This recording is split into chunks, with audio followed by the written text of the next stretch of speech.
This is Inside Indiana Business Radio for the morning of Wednesday, July 19th, 2023. I'm Kate Sharon.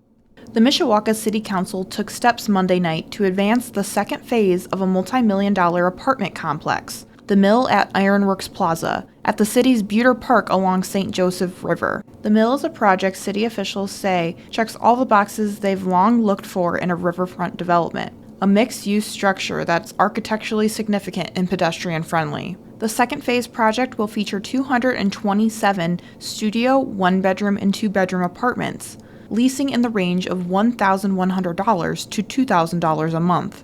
Mayor Dave Wood. It's a place that is desirable for people to want to live, and it's attracting more and more. Well, you know, gosh, I want to get into the Mill, but there's no space available.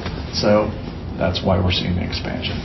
The second phase of the project will sit on 2.7 acres, just west of the existing apartments, and offer riverfront views, dining, and other outdoor amenities. The first phase of the project, developed and managed by Indianapolis-based Flaherty and Collins Properties, opened for residential rental in 2019, and in a matter of years has transformed the riverfront area with a new community event center and outdoor beer garden.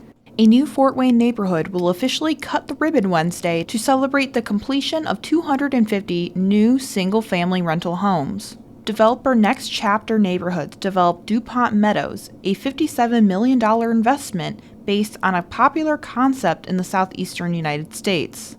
Wabash Valley Resources has received a key approval for its planned $1 billion ammonia fertilizer plant in West Terre Haute. The U.S. Environmental Protection Agency announced this month its intent to issue permits for the facility, allowing it to inject and store carbon dioxide underground. When the plant comes online in 2026, officials say it will have the capacity to capture and store as much as 1.65 million tons of carbon dioxide annually. A Canadian chemical company has announced its plans to establish its first mechanical recycling facility in Connorsville.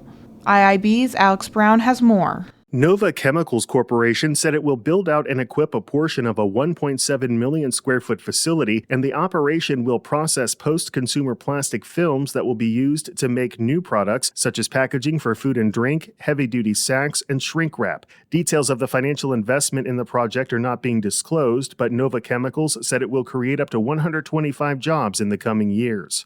The company is partnering with South Carolina-based Novalex Holdings, which will operate the former manufacturing facility that sits on 186 acres in the city. Once operational, the plant will be used to clean, chop, and remelt plastic film collected from retail, distribution, and consumer drop-off locations into small recycled polyethylene, or RPE, plastic pellets that will be used in the production of new products. Nova Chemicals said it chose Connorsville because of its access to an abundant supply of post-consumer films from nearby metropolitan areas, as well as easy-to-access rail service for distributing the recycled material to customers. Alex Brown, Inside Indiana Business Radio.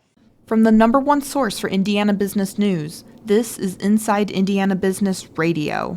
For 25 years, we've had the honor of telling the story of Indiana business. More than 1,300 shows, 8,000 interviews.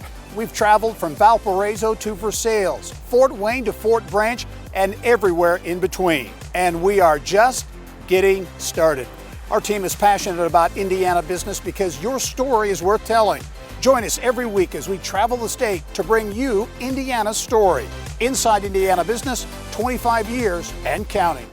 An Indianapolis gym was named to Yelp's inaugural America's Favorite Mom and Pop Shops. North Mass Boulder has a sprawling rock climbing terrain, a fitness and yoga studio, social and work spaces, and a bar with a rotating selection of brews. The list features 150 independently owned businesses across the country operating in 2023 and contributing to community culture.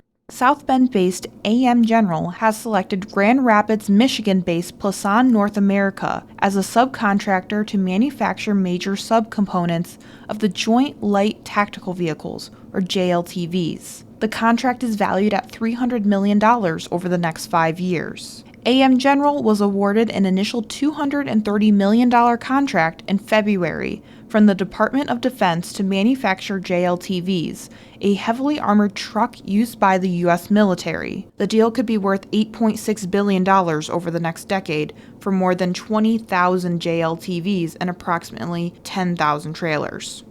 Indianapolis Indians broadcaster Howard Kellman is this week's guest on the Business and Beyond podcast with Gary Dick, presented by PNC, a weekly conversation with high-profile Hoosiers in business, sports, and entertainment, and beyond. I'm Kate Sharon for Inside Indiana Business, Radio on Demand.